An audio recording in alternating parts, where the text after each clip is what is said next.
So we built a virtual sukkah for Sukkot this year. And here we're giving you a look inside at how it went. As you can surely imagine, as with any action or exercise in the tent, there were numerous behind-the-scenes details and much internal work that accompanied this, which won't be mentioned here, as this briefing is intended simply as an overview or summary.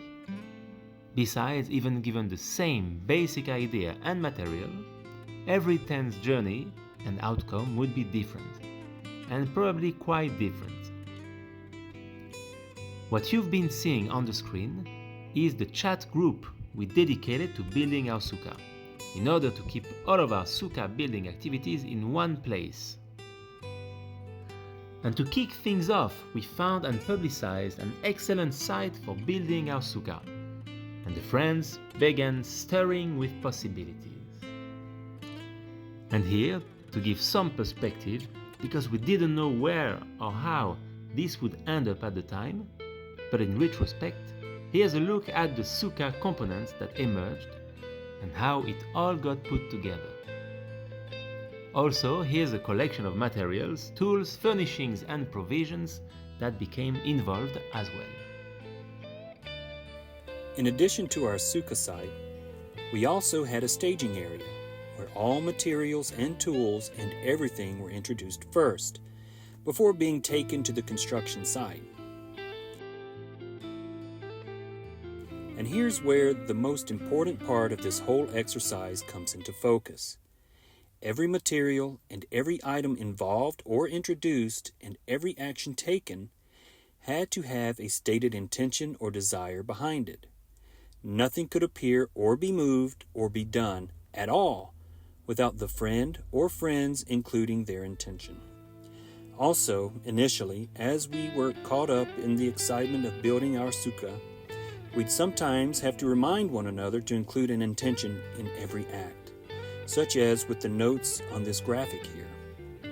Something else that probably ought to be mentioned about these graphics is the amount of detail and functionality that went into them. For instance, just as an example, the blue ice chest here is actually filled with single ice cubes and bottles of water, and hidden small touches like that are present in every graphic you'll see here. Back at our sukkah site, progress was beginning to become apparent as the friends were getting the hang of it. With this progress report that included all our intentions so far to start the day, and a reminder about some materials still in the staging area, we used the dimensions of our roof frame to determine spots to dig holes.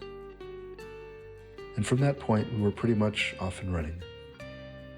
Friends stopped by the sites throughout the day to carry items or work on building our sukkah. And every friend's contribution was portrayed virtually, each with a shared intention, even including his trench behind our sukkah that our friend Lou dug to divert runoff in case we got rain. You might also notice that we dug a fire pit, and our friend Dave brought his guitar. And our construction carried on into the evening, until it was night, when we gathered to finish placing barn, winery, and palm fronds on our thatched roof, and to do a few l'chaims in anticipation of raising our roof in the morning. By sunrise on this last day of building our sukkah, our thatched roof had been covered with our unfulfilled desires for bestowal. We had read from the sages and sang songs into the night, so there was a little rearranging to do before we could get back to work.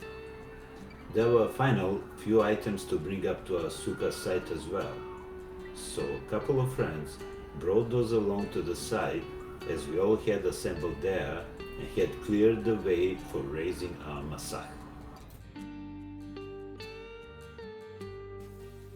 It felt really good to put our roof up together and to see our sukkah basically done.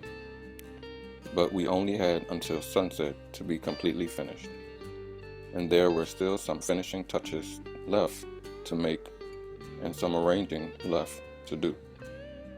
And most of all, there were still quite a few leftover building materials left unused. which some industrious friend fashioned into furnishings to help make a more functional and comfortable environment. That afternoon, we had our first taste of being under the shade of our sukkah together.